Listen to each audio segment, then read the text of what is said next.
పెళ్లై పిల్లలున్న కొందరు సెలబ్రిటీలు మళ్లీ ప్రేమలో పడ్డారు. రూమరో నిజమో తెలియదు కానీ ఇలాంటి వివాదాల వల్ల తమ కాపురాలు పాడు చేసుకున్న స్టార్స్ ఎంతో మంది ఉన్నారు. వివాహ బంధం నుంచి విడాకుల వరకు వెళ్లిన ఆ స్టార్స్ ఎవరో తెలుసా? నటుడు విజయ్ దళపతికి మరో నటితో అక్రమ సంబంధం ఉందని ఆరోపిస్తూ ఆయన భార్య సంగీత విడాకుల కోసం కోర్టును ఆశ్రయించారు. నటి త్రిష, విజయ్ ఒకే కారులో పెళ్లికి హాజరవ్వడం ఈ వార్తలకు బలం చేకూర్చింది. ఇలా ఇంకొంతమంది తారులు కూడా ఇలాంటి వివాదాల వల్ల ఇబ్బందులు పడ్డారు. జయం రవి. నటుడు రవిమోహన్ అలియాస్ జయం రవి గాయని కెనీషాతో సంబంధంలో ఉన్నారని ఆయన భార్య ఆరతి మోహన్ ఆరోపించారు. వీరి విడాకుల కేసు కోర్టులో నడుస్తోంది. తాము రిలేషన్ లో ఉన్నది నిజమేనని వారిద్దరూ ఒప్పుకున్నట్లు తెలుస్తోంది. ఇక నటుడు ధనుష్ పేరు చుట్టూ చాలా మంది హీరోయిన్ల పేర్లు వినిపించాయి. సమంత, కాజల్, త్రిష, శృతి హాసన్ వంటి వారితో ఆయన ప్రేమలో ఉన్నారని వార్తలొచ్చాయి. ఐశ్వర్య, రజనీకాంత్ తో ధనుష్ పెళ్లి నిలవలేదు.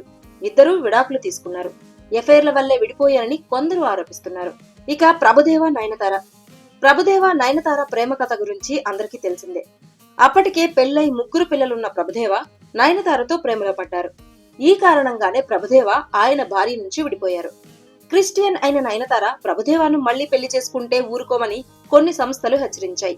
ప్రభుదేవ మొదటి భార్య గొడవ చేయడంతో నయన్ ప్రభుదేవకు దూరమయ్యారని చెబుతారు.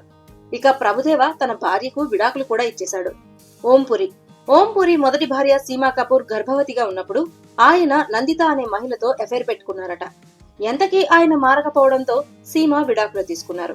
ఆ తర్వాత 1993లో ఓం పురి నందితను పెళ్లి చేసుకున్నారు. వీరికి ఒక కొడుకు కూడా ఉన్నాడు. ఇక 2017లో ఓం పురి మరణించారు.